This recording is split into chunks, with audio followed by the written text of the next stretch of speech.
आप सुन रहे हैं आध्यात्मिक वार्ता आरजे कमल के साथ रेडियो उड़ान पर। श्रवण के अनंत आनंद की अनुभूति हेतु सुनते रहिए रेडियो उड़ान, एक उड़ान जीवन की।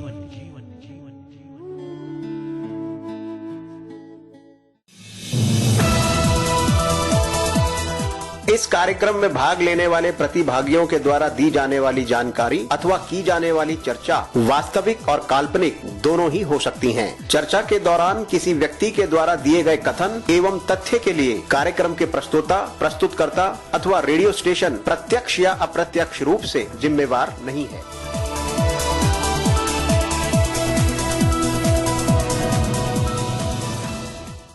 आध्यात्मिक वार्ता अंतर्राष्ट्रीय बाघ दिवस।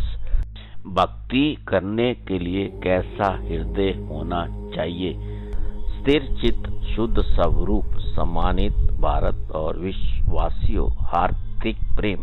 आज की इस भागती दौड़ती जिंदगी में सुकून के कुछ पल के लिए रेडियो उड़ान, एक उड़ान जीवन के माध्यम से प्रस्तुत आध्यात्मिक वार्ता के इस मंच पर एक बार फिर आपके समक्ष उपस्थित हुआ है आपका अपना हमसफर। स्वीकार कीजिए आपके अपने हमसफर कमल का अभिनंदन।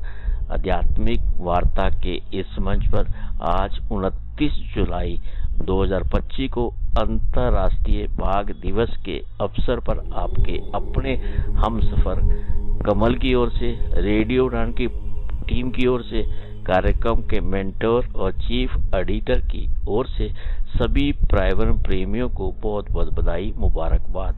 साथियों, मित्रों, जैसा कि आप सबको ज्ञात होगा, बाघों की संख्या 20वीं शताब्दी के आरंभ में लाखों में थी, परंतु आज इनकी घटती हुई जनसंख्या चिंता का विषय। आज इनकी संख्या सिर्फ हजारों में रह गई है।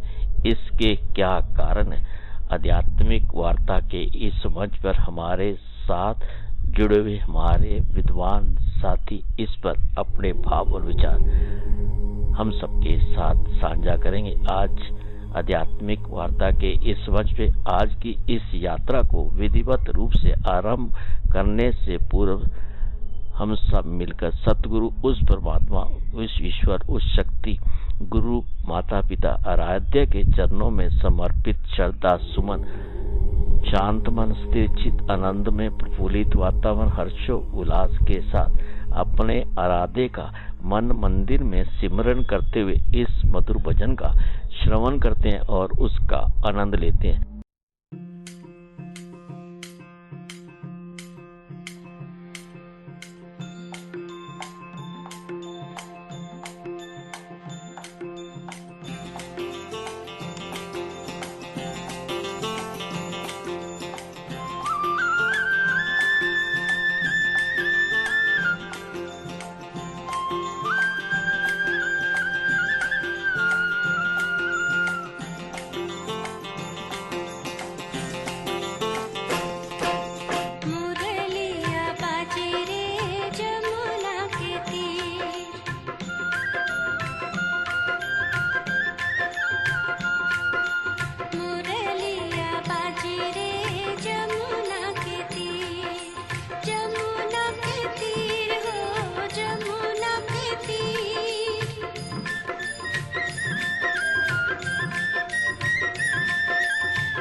आध्यात्मिक वार्ता के इस मंच पर एक बार फिर से आप सभी साथी मित्रों, सम्मानित भारत और विश्ववासियों का हार्दिक अभिनंदन। साथियों मित्रों, अब इस मंच पर मैं आमंत्रित करना चाहूंगा अपने विद्वान साथी, सेवा निवृत्त IFS 1 शिक्षक अधिकारी आशु बोध कुमार पंत जी को, जो कि उत्तर प्रदेश भारत से हमारे साथ जुड़े हैं कि वह आज अंतर्राष्ट्रीय बाघ दिवस के अवसर पर अपने भाव और विचार हम सबके साथ साझा करें। आइए हम सब मिलकर इस मंच पर अपने विद्वान साथी जी का हार्दिक अभिनंदन करते हुए उनसे अनुरोध करते हैं कि वह अंतर्राष्ट्रीय बाघ दिवस के अवसर पर अपने भाव और विचार हम सबके साथ साझा करें। रेडियो उड़ान के श्रोताओं को मेरा सादर अभिवादन। आज 25 जुलाई है, अर्थात आज से 3 दिन बाद 29 जुलाई है। यह 29 जुलाई का उल्लेख मैं क्यों कर रहा हूँ, आइए समझाता हूँ। संपूर्ण विश्व में 29 जुलाई अंतर्राष्ट्रीय बाघ दिवस के रूप में मनाया जाता है। जी हाँ, हमारा राष्ट्रीय पशु बाघ के प्रति जन जागरूकता व चेतना उत्पन्न करने के लिए अंतर्राष्ट्रीय बाघ दिवस मनाया जाता है। उत्तर में उत्तराखंड से लेकर दक्षिण में तमिलनाडु तक, पश्चिम में राजस्थान से लेकर पूरब में अरुणाचल प्रदेश तक भारतीय वन क्षेत्रों का बाघ बेताज बादशाह है। धरती का कोई दूसरा जीव इसकी ताकत, इसके स्तब्ध करने वाले रोबीले व पराक्रमी शरीर एवं विविधतापूर्ण परिस्थितियों में जीवित रहने की इसकी क्षमता की बराबरी नहीं कर सकता। वनों का भ्रमण करते समय बाघ दर्शन एक अविस्मरणीय व रोमांचक अनुभव होता है। बाघ प्रकृति की विशिष्ट प्रजाति है जो अपनी शक्ति व ताकत से विगत लगभग 6 करोड़ वर्षों से भारतीय वन क्षेत्र में राज कर रही है। लेकिन समस्या यह है कि जो वन्य पशु इतना शक्तिशाली है, उसके लिए हम चिंतित क्यों हैं, उसके लिए दिवस मनाने की जरूरत क्यों पड़ी और इस दिवस का उद्देश्य क्या है, आइए मैं आपको बताता हूँ। 20वीं सदी के प्रारंभ में इस धरती पर अनुमान है कि 1 लाख बाघ पाए जाते थे, परंतु अब बाघों की संख्या सिमटकर कुछ हजार में रह गई है। वर्ष 2022 में बाघ गणना के अनुसार उत्तर प्रदेश में केवल 205 बाघ बचे हुए थे। अब हम सबके समक्ष एक यक्ष प्रश्न खड़ा होता है। जो जीव इतना शक्तिशाली है, जो जीव इतना पराक्रमी है, जिसके दर्शन मात्र से रोमांच की अनुभूति होती है, वह अपने अस्तित्व के लिए संघर्ष क्यों कर रहा है, आइए मैं बताता हूँ। सबसे पहले तो मैं बताना चाहता हूँ कि हमारे देश के अतिरिक्त बाघ केवल Nepal, Bangladesh, Bhutan, Myanmar, Thailand, Cambodia, Malaysia, Indonesia, चीन, वियतनाम और रूस के वन क्षेत्रों में ही पाया जाता है। इनमें से भी अधिकांश बाघ भारतीय वन क्षेत्रों में पाए जाते हैं। इसी कारण संपूर्ण विश्व भारतीय बाघों को बचाने के लिए भारत की ओर देख रहा है। बाघ मुख्य रूप से आर्द्र जलवायु के वनों में पाया जाता है, जिसमें गंगा नदी के जलागम क्षेत्र का घाघरा उपजलागम एवं सुहेली व गिरवा नदियों का सूक्ष्म जलागम मुख्य है। उत्तर प्रदेश के तराई क्षेत्र के वन इसका प्रमुख वास स्थल है। हम जानते हैं कि चाहे मनुष्य हो चाहे पशु, उसको जीवित रहने के लिए मूलभूत आवश्यकताओं की आवश्यकता होती है। अब बाघ की मूलभूत आवश्यकता क्या है, इस पर विचार करें। बाघ को जीवित रहने के लिए प्राकृतिक रूप से शिकार की उपलब्धता, छायादार वन तथा जल की आवश्यकता होती है। जिन वन क्षेत्रों में यह जल की उपलब्धता, भोजन तथा सुरक्षा रहती है, वहां बाघ फलते फूलते और बढ़ रहे हैं। उत्तर प्रदेश के 4 प्रोजेक्ट टाइगर में बाघ स्वतंत्र व स्वच्छंद रूप से पल व बढ़ रहे हैं। ये टाइगर रिजर्व हैं: Dudhwa tiger reserve, Pilibhit tiger reserve, Amangarh tiger reserve तथा रानीपुर टाइगर रिजर्व। सवाल ये है कि प्रोजेक्ट टाइगर जैसी विभिन्न योजनाओं का संचालन, कार्यक्रमों का क्रियान्वयन तथा संपूर्ण विश्व का ध्यान बाघों की सुरक्षा के प्रति होने के बावजूद भी बाघों पर संकट क्यों आन पड़ा है? तो इसका सबसे बड़ा कारण है बाघ के प्राकृतवास में मनुष्य की दखलंदाजी। चाहे जलौनी लेने का हो, चाहे पालतू पशुओं की चराई का हो, अतिक्रमण हो, वन क्षेत्र से रास्ते हो, किसी भी प्रकार के बाघों के प्राकृतिक क्षेत्र में मनुष्य के हस्तक्षेप से बाघों और मनुष्यों के बीच संतुलन बाधित होता है और असंतुलन की स्थिति में बाघ वन क्षेत्र से निकलकर वन क्षेत्र के बाहर आबादी की ओर उन्मुख होते हैं।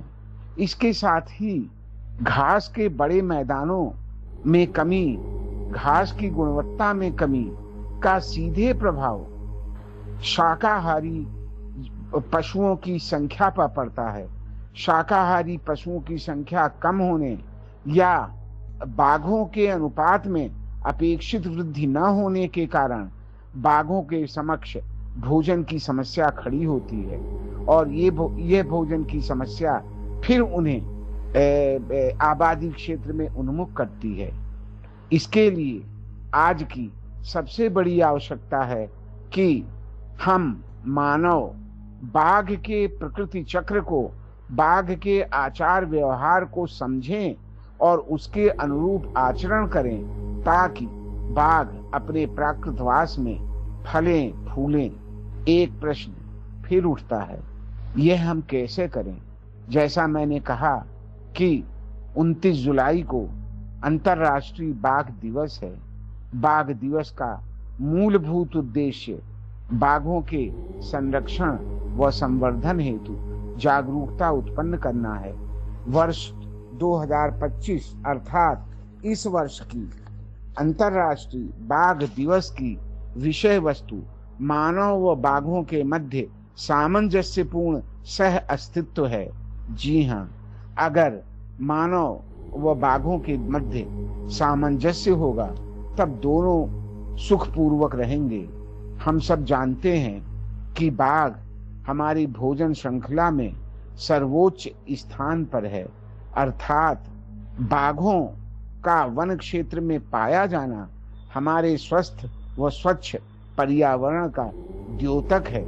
यदि हमारे पास हमारे वन क्षेत्र, हमारे घास के मैदान समृद्ध होंगे तब शाकाहारी वन्य जीवों की संख्या बढ़ेगी और शाकाहारी वन्य जीवों की संख्या बढ़ने पर बाघों को पर्याप्त भोजन मिलेगा जिससे उनकी संख्या भी बढ़ेगी। इस भोजन श्रृंखला में यदि एक भी कड़ी टूटती है या कमजोर होती है तब वन्य पशुओं व वनस्पतियों के साथ ही मानव जाति पर भी संकट उत्पन्न होगा। इसलिए हमें विचार करना है कि प्रकृति में सबसे अधिक बुद्धिमान प्राणी होने अर्थात हम मनुष्यों का बाघों के प्रति क्या कर्तव्य है। सामान्यतया देखा जाता है कि विभिन्न आवश्यकताओं की पूर्ति करने, वन क्षेत्र में अतिक्रमण करने वन क्षेत्र में आवागमन होने के कारण बाघ सहित विभिन्न वन्य प्राणियों की दिनचर्या पर प्रतिकूल प्रभाव पड़ता है और इस प्रभाव से उनका जीवन चक्र में व्यवधान होता है, जिससे तमाम तरह की समस्याएं उत्पन्न होती हैं। जी नहीं, मैं ये कभी नहीं कहता कि बाघ मानव से अधिक महत्वपूर्ण है। मानव सर्वाधिक बुद्धिमान होने के साथ ही अपने अस्तित्व के प्रति चिंतित है, और यदि हम बाघों के प्रति चिंता व्यक्त कर रहे हैं तो यह हमारी कोई उदारता या दानशीलता या बड़े हृदय का सूचक नहीं है। वास्तव में बाघों के अस्तित्व पर संकट आने पर मनुष्य जाति के समक्ष भी भीषण संकट उत्पन्न होगा। इसलिए अपना संकट टालने के लिए, पृथ्वी पर जीवन बनाए व बचाए रखने के लिए तथा पर्यावरण संतुलन स्थापित कर जलवायु परिवर्तन की चुनौतियों का सामना करने के लिए हमें भोजन श्रृंखला में शीर्ष स्थान पर स्थापित बाघों की सुरक्षा के प्रति लगातार न केवल विचार करना होगा, मंथन करना होगा, बल्कि उसे कार्य रूप में भी परिणत करना होगा। जैसा कि मैंने आपको अभी बताया कि उत्तर प्रदेश सरकार तथा भारत सरकार इस दिशा में निरंतर प्रयत्नशील है। प्रोजेक्ट टाइगर के माध्यम से बाघों के प्राकृतवास के संरक्षण व संवर्धन की दिशा में लगातार प्रयास हो रहे हैं। विश्व स्तर पर भी इन बाघों की सुरक्षा के प्रति चिंता व्यक्त की जा रही है, क्योंकि विश्व में पाए जाने वाले बाघों की अधिकांश संख्या हमारे देश में है। इसलिए बाघों को बचाने के लिए संपूर्ण विश्व का ध्यान भी हमारे देश पर लगा हुआ है। विगत वर्षों के आंकड़ों का अगर हम अध्ययन करें तो हमें ज्ञात होता है कि हमारे देश व प्रदेश में बाघों की संख्या निरंतर बढ़ रही है। वर्ष 2018 में प्रदेश में बाघों की संख्या बढ़कर 173 हो गई थी और 2022 के आंकड़न के अनुसार इनकी संख्या 205 हो गई।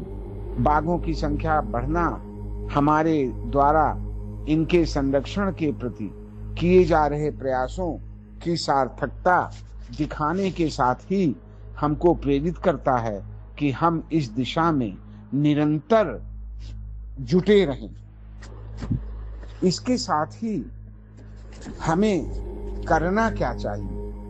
हमें सबसे पहले बाघों के प्राकृतवास में व्यवधान डालना बंद करना चाहिए। बाघों को अपना जीवन जीने देना चाहिए। मैं ये नहीं कह रहा कि बाघों किसी कारणवश बाघ के वन क्षेत्र के बाहर आने पर भी हम चुपचाप बैठे रहें। यह संभव ही नहीं है, क्योंकि मनुष्य का जीवन अमूल्य है और उसकी रक्षा करना प्रत्येक सरकार व समाज व व्यक्ति का कर्तव्य है। किसी भी कारण से वन क्षेत्र में अग्नि दुर्घटना से व्यवधान उत्पन्न होने, भोजन की कमी, वन क्षेत्र की गुणवत्ता में कमी अथवा मानवीय गतिविधियों के कारण बाघों के वन क्षेत्र के बाहर आने पर इसका निवारण करना, अर्थात इससे उत्पन्न मानव वन्य जीव संघर्ष की स्थिति उत्पन्न होने पर तत्काल निवारण करना भी आवश्यक है। इस हेतु पहले बाघों को पकड़ने का प्रयास किया जाता है तथा अधिकांश प्रकरणों में इसे सफलता प्राप्त होती है। बाघों की स्वास्थ्य स्थिति देखते हुए निर्णय लिया जाता है कि इन्हें प्राणी उद्यानों में रखना होगा अथवा वन क्षेत्र में मुक्त वातावरण में इन्हें छोड़ना श्रेयस्कर होगा। अंतर्राष्ट्रीय बाघ दिवस के अवसर पर मैं पुनः कहना चाहता हूं कि बाघों की सुरक्षा स्वस्थ पर्यावरण व संतुलित पारिस्थितिकी तंत्र का द्योतक है। बाघ दर्शन वन भ्रमण का अविस्मरणीय व रोमांचक अनुभव है। एनिमल प्लेनेट के अंतर्राष्ट्रीय मतदान में बाघ विश्व के सर्वाधिक लोकप्रिय पशु के रूप में उभरा है। बाघ के प्राकृतवासों में जलपिंडों, घास के मैदानों, वृक्षों, वानस्पतिक आवरणों व पादपों का समुचित प्रबंधन व अनुरक्षण कर बाघ के अस्तित्व को सुरक्षित रखा जा सकता है। हमारे भविष्य की सुरक्षा बाघ के अस्तित्व में निहित है। हम सबको बाघों को शूट करना है, जी हाँ, शूट करना है, लेकिन बंदूकों से नहीं अपितु कैमरों से, ताकि यह अविस्मरणीय अनुभव कैमरों में कैद होकर हमारे जीवन का एक अविस्मरणीय पल बन जाए। बाघ अंतर्राष्ट्रीय बाघ दिवस के अवसर पर मेरा अनुरोध है कि हम जहां हैं, जैसे हैं, उस तरह हम लोग बाघ चिंतन के प्रति सतत जागरूक रहें, बाघ संरक्षण के प्रति समाज को जागरूक करें तथा अधिक से अधिक पौधरोपण कर, अधिक से अधिक पर्यावरण मित्र जीवन शैली अपनाकर प्रत्यक्ष व परोक्ष रूप से बाघों के प्राकृतवास को संरक्षित व संवर्धित करने में अपना योगदान प्रस्तुत करें। अंतर्राष्ट्रीय बाघ दिवस के अवसर पर समस्त श्रोताओं व पर्यावरण प्रेमियों को शुभकामनाएं देते हुए आशा व्यक्त करता हूं कि बाघ के प्रति स्नेह, सौहार्द व संवेदना की भावना विकसित करने में सफल होकर इनके संरक्षण के में योगदान प्रस्तुत करेंगे। धन्यवाद।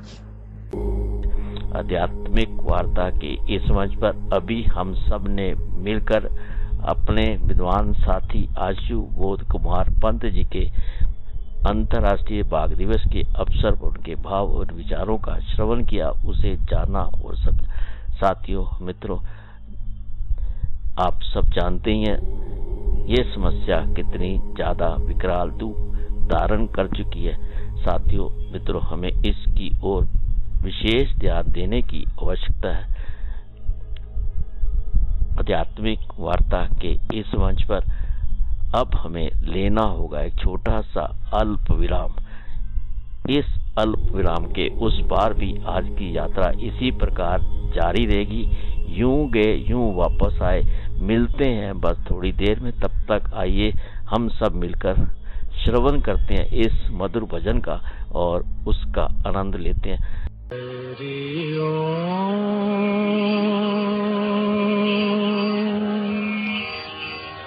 हरि ओम,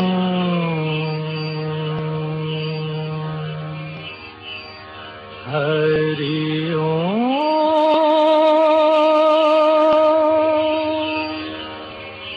हरि ओम।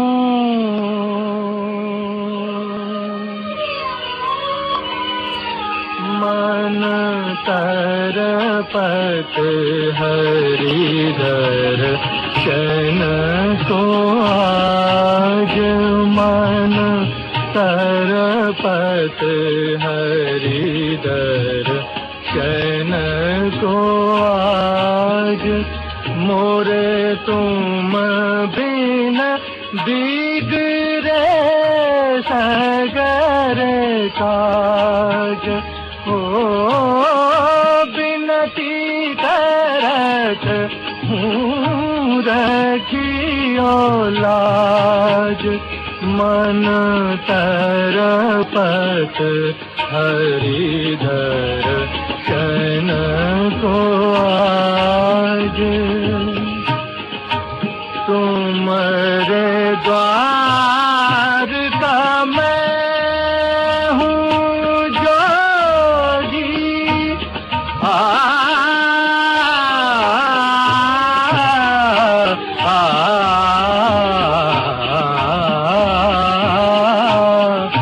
तुमरे द्वार का मैं हूँ जोगी, हमारी ओर नजर कब होगी।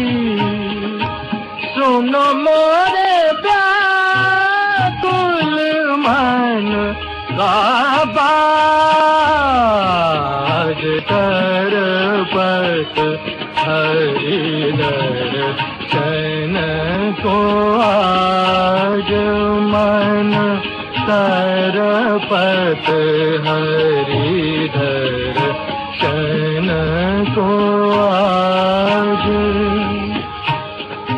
बिन गुरु ज्ञान कहाँ से पाऊं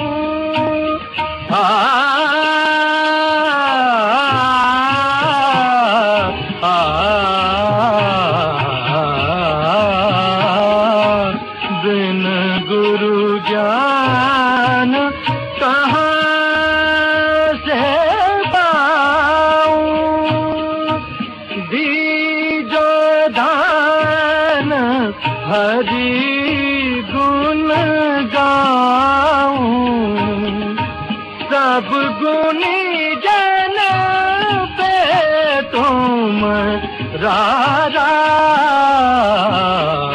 तरपत हरि दर्शन को आज मन तरपत हरि दर्शन को आज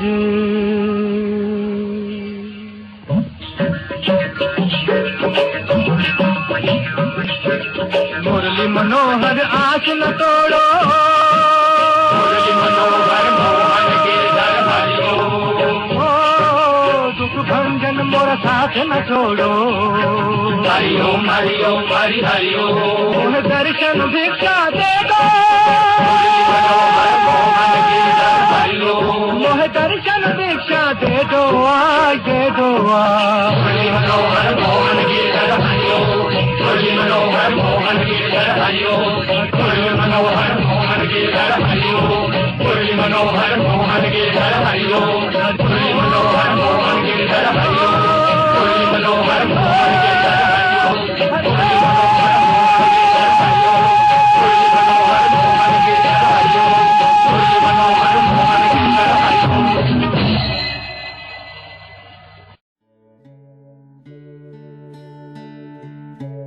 आप सुन रहे हैं आध्यात्मिक वार्ता आरजे कमल के साथ रेडियो उड़ान पर। श्रवण के अनंत आनंद की अनुभूति हेतु सुनते रहिए रेडियो उड़ान, एक उड़ान जीवन की।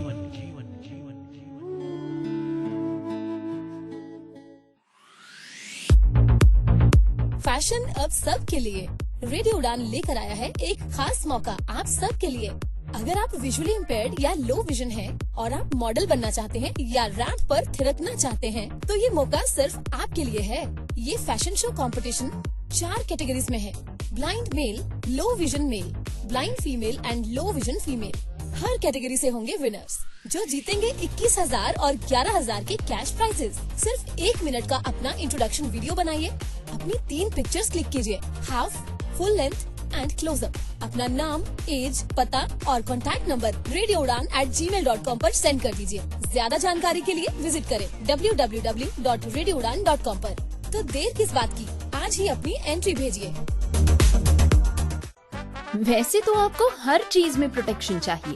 धूप में निकलने से पहले सनस्क्रीन के साथ रेडी होते हो, क्रिकेट खेलने से पहले नी पैड्स लगा लेते हो और सोने से पहले मच्छरदानी लगा के सोते हो। तो फिर बात जब हाथों के जर्म्स की हो तब प्रोटेक्शन गायब क्यों? इसीलिए सैवलॉन स्वस्थ इंडिया कहता है, अगर जर्म्स और बीमारियों से रखनी हो दूरी, खाने से पहले हैंड वॉश जरूरी।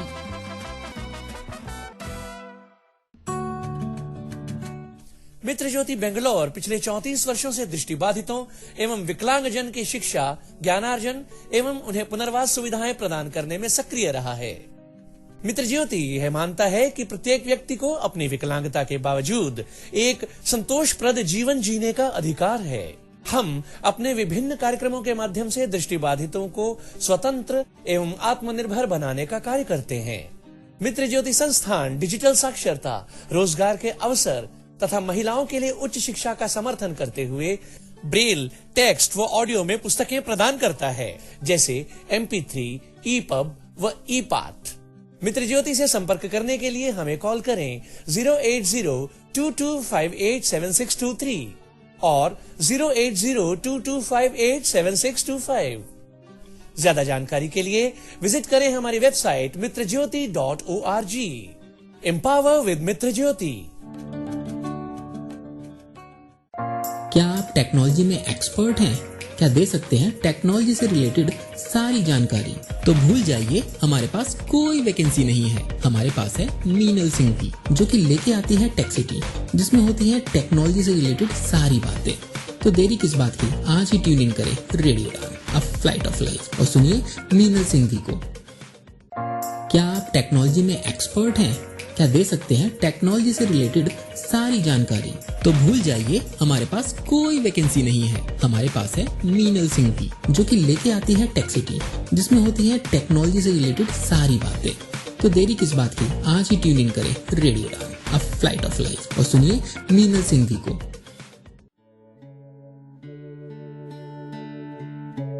आप सुन रहे हैं आध्यात्मिक वार्ता आरजे कमल के साथ रेडियो उड़ान पर। श्रवण के अनंत आनंद की अनुभूति हेतु सुनते रहिए रेडियो उड़ान, एक उड़ान जीवन की।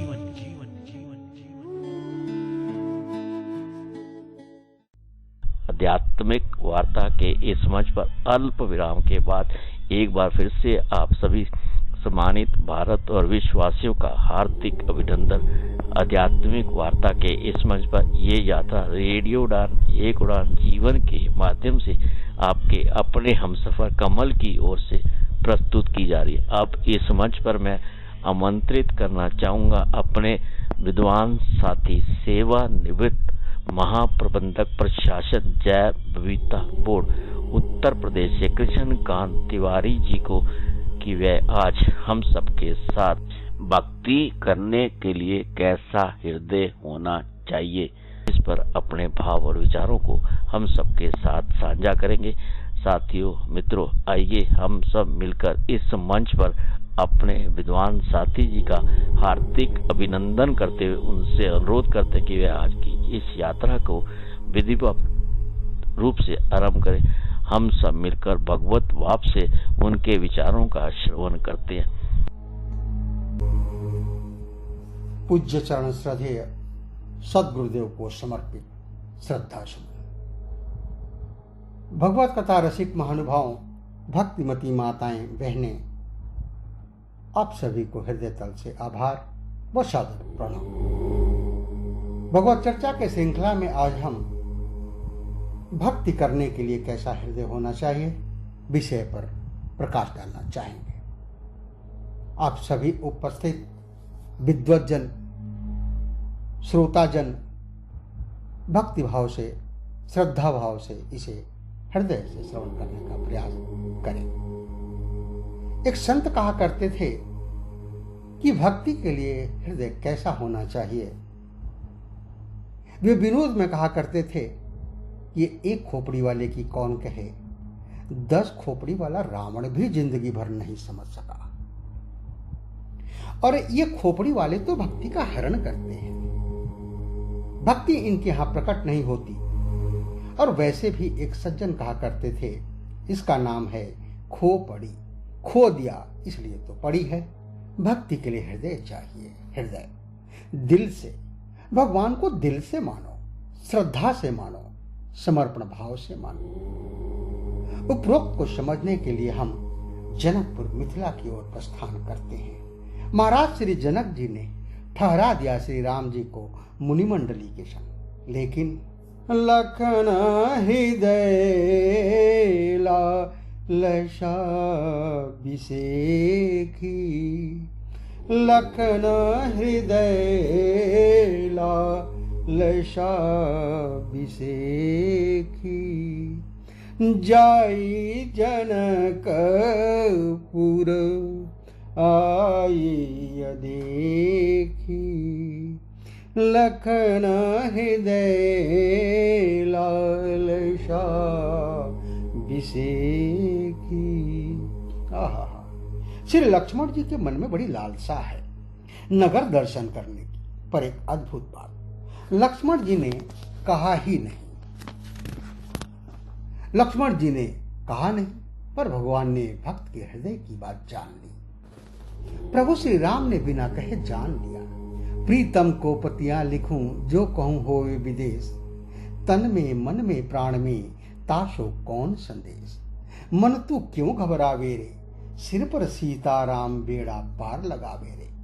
भगवान से कहने की आवश्यकता क्या है, अंतर्यामी को अपनी सुविधा समझावे रे। करी करी सोच विचार व्यर्थ तू बुद्धि गंवावे रे, पाप पिछले सोच सोच कर क्या पछतावे रे।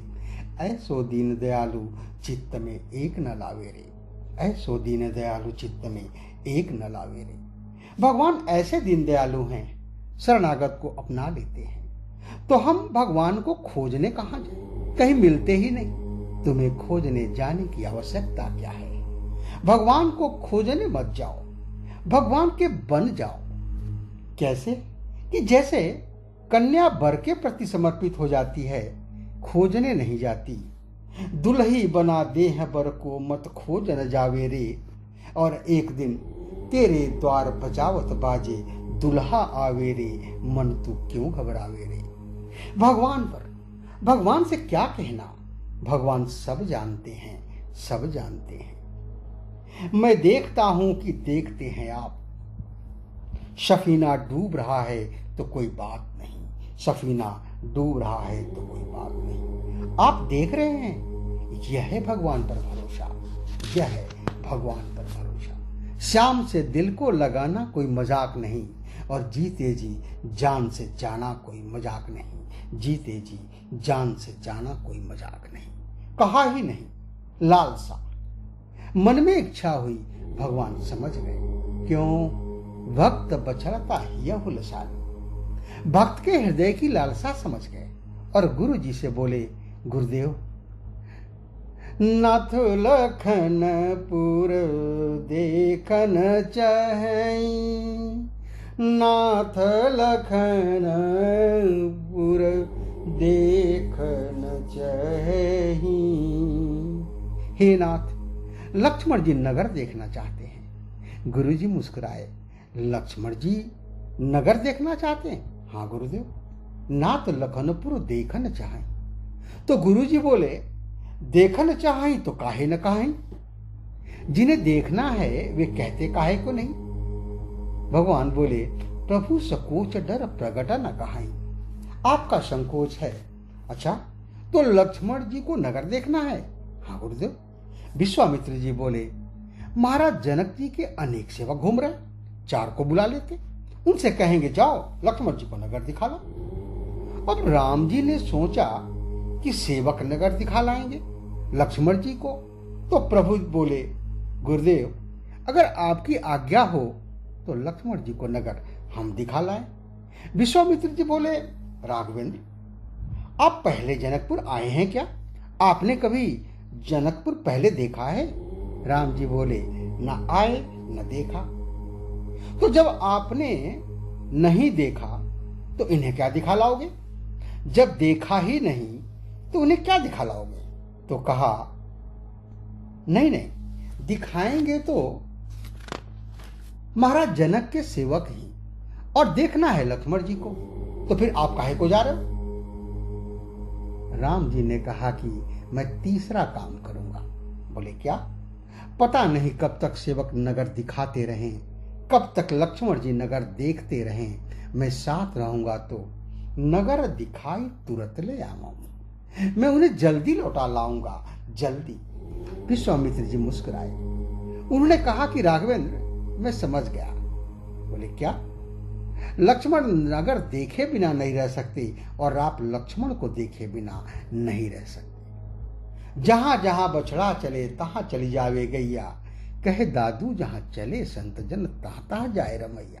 एक, भगवान भक्त वत्सल हैं, इसलिए भक्त के बिना नहीं रह पा रहे। अच्छा, एक और अर्थ भी है। ये हम लोग ऐसे सोचें कि दिखाते नगर हैं सेवक। अगर हम विचार करें, ये रूप का संसार हमें नेत्र दिखाते हैं, रूप का संसार नेत्र दिखाते हैं, शब्द का शहर कान, श्रवणों से पता लगता है शब्द का, सुगंध का नासिका से पता लगता है, स्वाद का रसना से पता लगता है और स्पर्श का त्वचा से पता लगता है। अच्छा देखिए, अगर नेत्र ना होते तो हम रूप ना देख पाते, कान ना होते तो हम शब्द ना सुन पाते, नासिका न होती तो हम सुगंध न ले पाते और त्वचा न होती तो स्पर्श सुख का पता ही न लगता। तो संसार के जो शब्द, रूप, रस, गंध, स्पर्श, ये जो 5 विषय हैं, इन सब का अनुभव पंच ज्ञानेंद्रियां कराती हैं। तो हमें तो लगता है अगर देखता कौन है और ये देखता कौन है, इन इंद्रियों के द्वारा इस संसार को कहा हमारा मन देखता है। तो हमारा मन देखता है और मन को दिखाते हैं ये सेवक। तो वहां लक्ष्य मन देख रहे हैं और दिखा रहे हैं ये सेवक। अच्छा, लेकिन एक बात है, वे क्या? दिखाने वाले सेवक और देखने वाला मन। पर इस देखने वाले को कौन देखने वाला है? तो मन को देखने वाला कौन है? बस यही, सब कर परम प्रकाशक जोई, राम अनादि अवधपति सो। देखो, जिसके द्वारा सब कुछ होता है वह कुछ नहीं होता। चलिए आप सबको एक छोटी सी बात बताऊं। एक आदमी मरने लगा, मरते मरते उसने वसीयत की कि मेरे मरने के बाद मेरी संपत्ति का बंटवारा इस तरह हो, आधा हिस्सा बड़े बेटे को मिले और चौथाई हिस्सा छोटे बेटे को और 5वां हिस्सा बेटी को। वसीयत लिख गया, मर गया। कुछ दिन बाद उसका भोज भंडारा सब हुआ। फिर पंच एक दिन बैठे कि चलो निर्णय करें, निकालो वसीयत का कागज। कागज रखा गया, उसमें यही लिखा था। तो पंचों ने कहा कि संपत्ति क्या छोड़ गया जिससे ये बंटवारा करें। परिवार वाले बोले संपत्ति के नाम पर 19 ऊंट छोड़ गए। अब ये 19 ऊंटों का बंटवारा कैसे, बताओ? आधा बड़े बेटे को, फिर चौथाई हिस्सा छोटे बेटे को और 5वां हिस्सा बेटी को। पंचों ने कहा कि इन ऊंटों को बेचकर पैसा बांट देते हैं। पर परिवार वाले बोले नहीं, जो लिखा है वही, इसमें लिखा ही नहीं है कि इन्हें बेचो। अब पंच बड़े परेशान, बांट ही नहीं सकते। तब तक एक आदमी अपने ऊंट पर बैठकर निकला उधर से। शायद राजस्थान की घटना रही हो और उसने 19 ऊंट खड़े देखे। तो ऊंट पर बैठकर जो व्यक्ति आया था उसने देखा, उसने अपना ऊंट भी खड़ा किया। पूछा क्या बात है? पंच बेचारे बोले मरने वाला तो मर गया, हमारे लिए मुसीबत कर गया, अब बंटवारा कैसे करें? आने वाले व्यक्ति ने कहा कि मरने वाला हमारा मित्र था, आज उसकी बात अटकी है तो हमारी अटकी है। मैं अपना ऊंट दान दिए देता हूं, अब बांट दो। उसने अपना ऊंट दे दिया। तो कितने ऊंट हो गए? 20। पंच बोले अब तो बांटना आसान है, अभी बांटते हैं। कहा बांटो। अब पंचों ने बांटना शुरू किया। आधा हिस्सा बड़े बेटे को। अब आप लोग भी हिसाब लगाओ, 20 के आधे कितने हुए? 10 ऊंट बड़े बेटे को दे दिए। कहा चौथाई हिस्सा छोटे बेटे को। तो 20 का चौथाई हिस्सा 5 छोटे बेटे को, 10 5 15 और 5वां हिस्सा बेटी को। 20 का 5वां हिस्सा 4 बेटी को, यानी 10 5 15 और 4 19 ऊंट ही बटे, 20वां ऊंट बटा ही नहीं। 20वां ऊंट वाला बोला हमारी हमको दे दो, तुम्हारा बंटवारा। हंसते, क्या बात है? अच्छा बोलो भाई, ये 19 ऊंट ही बटे, 20वां बटा ही नहीं। यह कहानी यह संकेत करती है कि 5 तत्व, 5 ज्ञानेंद्रिया, 5 कर्मेंद्रिया कितने हो गए? 15 और 4 अंतःकरण, मन बुद्धि चित्त अहंकार, ये पूरे 19 हैं। पर इनके द्वारा कुछ हो नहीं पाता। कब तक? जब तक वह परम सत्ता अपना सहयोग ना करे। और उसकी उपस्थिति ही सहयोग है और उसके कारण ही ये सारी इंद्रियां कार्य करने लगती हैं।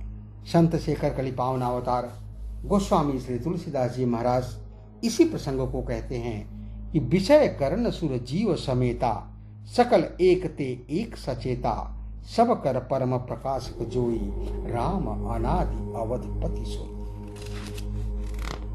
अब वे श्री राम हैं, इसलिए हमारे उपनिषद क्या कहते हैं? पूर्णमदः पूर्णमिदं पूर्णात् पूर्णमुदच्यते पूर्णस्य पूर्णमादाय पूर्णमेवावशिष्यते।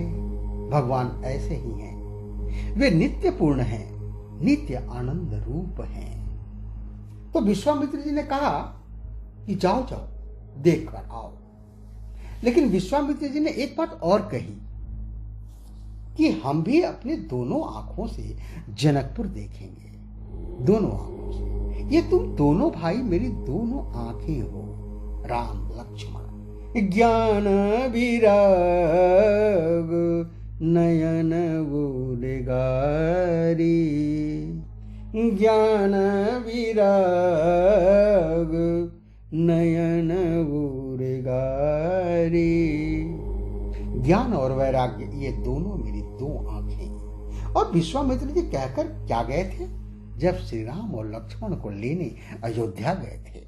ज्ञान विराग सकल गुण ऐना, सो प्रभु में देखूं भरी नैना। ज्ञान विराग सकल गुण ऐना, सो प्रभु में देखूं भरी नैना।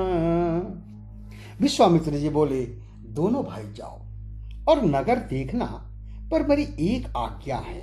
राम जी ने कहा, क्या? केवल देखना ही नहीं, दिखाना भी। अच्छा, दिखाएं क्या? तू जाई देखिया वहु नगर, सुख निदान दो भाई। करहु सुफल सबके नयना, सुंदर बदन दिखाए, सुंदर बदन दिखाए। सबके नेत्र सफल कर दो। तो ज्ञानियों के नेत्र क्या अब तक सफल नहीं हुए? देखो भैया, ज्ञानियों के नेत्र सफल होते ही नहीं हैं। क्यों? वे तो कहते हैं, गो गोचर जह लागी मन जाई, सो सब माया जाने हूँ भाई। गो गोचर जह लागी मन जाई, सो सब माया जाने हूँ भाई। सो सब माया जाने हूँ भाई। यह सब माया है और माया मिथ्या है। तो क्या नेत्र मिथ्या को देखने के लिए मिले हैं? आज प्रभु श्री राम तुम्हें देखेंगे तो उन्हें लगेगा कि नेत्रों से जो दिखाई देता है वो मिथ्या ही नहीं, अरे सत्य होता है। और सत्य की कौन कहे? स्वयं सच्चिदानंद भगवान को देखा जा सकता है इन नेत्रों से। करहु सुफल सबके नैना, सुंदर बदन दिखाए। प्रभु श्री राम जी चले। अब देखिए, श्री राम जी लक्ष्मण जी आए हैं। जब जनकपुर वासियों ने समाचार सुना तो धाये धाम काम सब त्यागी, धाम काम छोड़कर भागे। मनहु रंग निधि लूटन लागे। पर एक बात है, ये पुरुष तो भागे पर माताएं नहीं। माताएं भवन के झरोके से झांकती हैं। यह मर्यादा पुरुषोत्तम श्री राम का चरित्र है। माताएं भी भगवान का दर्शन तो करेंगी, पर मर्यादा के भवन में रहकर भाव के झरोकों से झांक कर भगवान का दर्शन करेंगी। अच्छा, एक और अद्भुत बात है, माताएं भगवान तक चलकर नहीं आ सकती, तो श्री लक्ष्मण जी ने यही सोचा कि जो भगवान तक चलकर आए वे तो भगवान तो पाए, लेकिन जो भगवान तक चलकर नहीं आ सकते, भगवान चलकर उन तक जाएं। यही हमारी भावना है और भगवान दर्शन देते हैं। तो राम बिहरे जनकपुर की खोरन में, राम बिहरे जनकपुर की खोरन में, राम बिहरे। घूमती जुबती झाके झरोखन में राम बिहरे जनकपुर की खोरन में राम बिहरे। नारी वृद्धायसी से सुनाने लगी, कोई मन में मनौती मनाने लगी। केती तरुणी लगी तृण तोरन में राम बिहरे जनकपुर की खोरन में राम बिहरे। श्यामरे गोरे सुंदर दो सुकुमार हैं, माल मोतिन की हीरन की ही हार है। तो लाल लागे पीताम्बर की छोरन में, लाल लागे पीताम्बर की छोरन में राम बिहरे जनकपुर की खोरन में राम बिहरे जनकपुर की खोरन में राम बिहरे। श्री राम लक्ष्मण का दर्शन किया माताओं ने। भवन के झरोकों से झांक कर वे कहती हैं, आहा कैसा सुंदर है, कैसे सुंदर है। सोने को गुमान गयो गोरे को बिलो की सखी, सोने को गुमान गयो गोरे को बिलो की सखी। शावरे को देख नील कमल लजाए हैं, भूपति राजेश मिथिलेश के बुलाई वे पे जुगल कुमार संग कौशिक जुलाए हैं। हे रथ हजारन के हियरा हरण किए, लाखन के लोचन चितई के चुराए हैं। और दौड़ी दौड़ी मिथिला की आली कहे आपस में, चित्त को संहारोरी पुरी में चोर आए हैं, चित्त को संहारोरी पुरी में चोर आए हैं। भगवान विश्व विलोचन चोर। और मिथिलांचल के एक बड़े साधक संत, प्रातः स्मरणीय चरण वंदनीय पूज्य श्री नारायण दास श्रीमाली, जिन्हें लोग प्रेम से मामा जी के नाम से संबोधित करते हैं, मामा जी के नाम से जानते हैं, श्री किशोरी जी को अपनी बहन और भगवान श्री राम को बहनोई मानते हैं और इसलिए लोग मामा जी के नाम से उन्हें संबोधित करते हैं। भक्ति हृदय से कैसे कैसे भक्त हुए, भक्त भगवान से अपना संबंध जोड़ लेते हैं। कोई सखा भाव, कोई पितृवत भाव और कोई बहन बहनोई का भाव। मामा जी की एक रचना सुंदर भाव, नगर की नारियां माताएं श्री जानकी जी की सखियां, और सखियां कहाँ हैं? छत पर खड़ी हैं, झरोखे पर खड़ी हैं, झरोखे से देख रही हैं, भगवान से प्रार्थना करती हैं, प्रभु एक बार हमारी ओर देख लें। अरे तनी देखी रघुनाथ जी हमारी ओरिया, तनी देखी रघुनाथ जी हमारी ओरिया, तनी देखी रघुनाथ जी। ए हमारी ओरिया जी हमारे ओरिया, ए हमारी ओरिया जी हमारे ओरिया, तनिका देखी रघुनाथ जी हमारी ओरिया, तनिका देखी रघुनाथ जी। तो सुंदर श्यामल गौर मनोहर, सुंदर श्यामल गौर मनोहर, अखिया में बसली मधुर जोड़िया। ए जी अखिया में बसली मधुर जोड़िया, तनिका देखी रघुनाथ जी हमारी ओरिया, तनिका देखी रघुनाथ जी।